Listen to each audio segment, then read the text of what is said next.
आदिवासी विभागाच्या एका शासन आदेशाने आदिवासी वसतिगृहात राहणाऱ्या विद्यार्थ्यांना फक्त 10 महिनेच वसतिगृहामध्ये राहण्याची परवानगी आहे। मात्र असे अनेक विद्यार्थी आहेत की त्यांचा कार्यकाळ संपला मात्र परीक्षा होणे बाकी आहे, त्यामुळे परीक्षा काळात कुठं राहायचं हा प्रश्न आहे। आणि याच मागणीला घेऊन आपण बघू शकतो की नागपूरच्या अप्पर आयुक्त कार्यालय आदिवासी विभागाचं इथे हे सगळे विद्यार्थी ठिय्या आंदोलन देत आहे। काल 11 वाजतापासून या विद्यार्थ्यांचं इथे आंदोलन सुरू झालं आणि रात्रभर जेव्हापर्यंत त्यांना दिलासा मिळाला नाही त्यामुळे रात्रभर यांनी हे आंदोलन असंच सुरू ठेवलं आणि आज दुसऱ्या दिवशी देखील या विद्यार्थ्यांचं आंदोलन सुरू असल्याचं पाहायला मिळतं आहे। आपल्यासोबत काही विद्यार्थी आहे ज्यांचा 10 महिन्याचा कार्यकाळ संपलेला आहे मात्र परीक्षा होणे बाकी आहे। अशा परिस्थितीमध्ये कुठं राहायचं हा प्रश्न त्यांच्या पुढे आपण काही विद्यार्थ्यांना विचारू। काय नाव तुझं?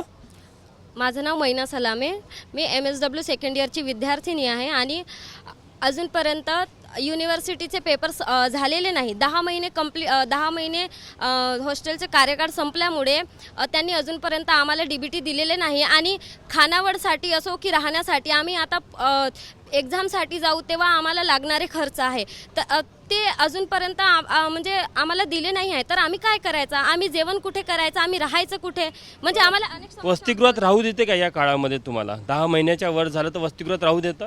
हो, ते राहू देत आहेत, पण जेवणाचा खूप मोठा हे उद्भवलेला आहे की आम्ही जेवण मग कारण आम्ही टिफिन लावलेला आहे, कारण खानावळ तर आहे नाही, टिफिन लावलेला आहे आणि टिफिनसाठी ते प्रत्येक महिन्याला त्यांनी आमच्याकडून पैसे घेतात। मग आम्ही त्यांना पैसे कुठून द्यायचे? जर आम्ही पैसे नाही दिले तर आमचे खानावळ बंद करतात। मग जर पैसे नाही मिळाले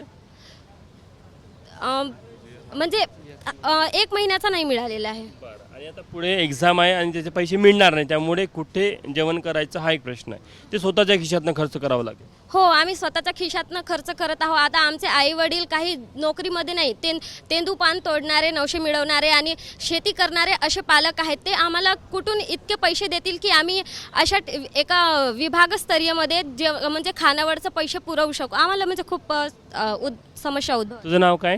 माझे नाव करण राजेश वरकडे, मी DH सेकंड इयरला आहे।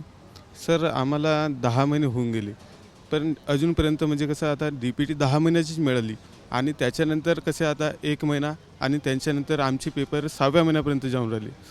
त्यामुळे आम्हाला कार्यकाळ किती तारखेला संपला? कार्यकाळ आमच्या संपायचा सर 10 महिन्याचा कार्यकाळ कधी पूर्ण झाला? तो 4थ्या महिन्यामध्ये, एप्रिल महिन्यामध्ये। आणि परीक्षा कधी आहे? परीक्षा 6व्या महिन्यामध्ये आहे, 2 तारखेपासून। जून महिन्यामध्ये। आता 2 महिन्याचा तुला कुठे जेवायचा हा प्रश्न आहे? 2 महिन्याचा आम्हाला कुठे जेवायचा हा प्रश्न आहे आणि कसं सर आपल्याला परीक्षा असल्यामुळे आम्हाला इथंच राहावं लागतं, त्यामुळे आम्हाला जेवणाच्या खाण्याच्या सगळ्या म्हणजे गोष्टी पाहावं लागतात आम्हाला। आपण आदिवासी विद्यार्थी नेते पण त्यांना विचारूया, काल नेमकं काय झालं? कारण रात्रभर आंदोलन का करावं लागलं तुम्हाला? सर, रात्रभर आंदोलन करण्याची पाडी ही आमची आजचीच नसून या आयुक्तालय जेव्हापासून निर्माण झालं तेव्हापासूनची ही पाडी आमच्यावरती आलेली। एकंदरीत आपण विद्यार्थ्यांना विचारलं की तुमची काय काय समस्या आहेत, ते एका वर्गाच्या विषयाला धरून सने अभ्यासक्रम करत आहेत म्हणून तुम्ही त्यांना एकंदरीत विचारलं। मी जे निवेदन या आयुक्त कार्यालयाला सादर केलेलं आहे त्यामध्ये 22 पॉईंट आहेत आणि या 22 पॉईंटवरती आम्ही 2 तास आयुक्त मॅडमशी चर्चा केली। त्या 2 तासाच्या नंतर यांनी आम्हाला जे निराशाजनक उत्तर दिलेलं की तुमच्या कुठल्याही प्रश्नाचं जे उत्तर आहे ते माझ्या स्तरावरचं नाही तर ते शासन स्तरावरचं आहे, धोरणात्मक बाब आहे, याच्यामुळे मी कुठल्याही प्रकारचं तुमच्या समस्याचं निराकरण करू शकत नाही, असं होपलेस उत्तर या आदिवासी आयुक्त कार्यालयाकडून भेटलं। त्यामध्ये आमची जी महत्त्वाची भूमिका आणि महत्त्वाची जी मागणी होती ती मागणी ही होती की आयुक्त कार्यालय किंवा आदिवासी विकास मंत्रालयाच्या माध्यमातून 498 जागा चौकीदाराच्या निघालेल्या आहेत। त्याच्यामध्ये आम्ही बोललो आहे की आदिवासी विद्यार्थ्यांच्या तुम्ही फक्त त्याच्यामध्ये 60% 7.5% जागा काढलेल्या आहेत। आदिवासी विकास विभागाचा पूर्ण निधी, आदिवासी विकास विभागाचा पूर्ण 100% आदिवासी विकास विभाग आणि त्याच्यामध्ये तुम्ही फक्त 38 जागा दिलेल्या आहेत। त्यातही आदिवासी विद्यार्थी हा जेव्हा एक्झाम फॉर्म भरतो आहे तेव्हा त्यांच्यासाठी त्यांनी 900 रुपये फी आकारलेली। तेंदूपत्त्यात तोडणारे मायबाप माझे, आणि मला जर एखाद्या बोगस एजन्सीला टेंडर दिलेल्या याला फीस भरायला लागत असेल 900 रुपये तर ही माझी पैशाची लूट आहे।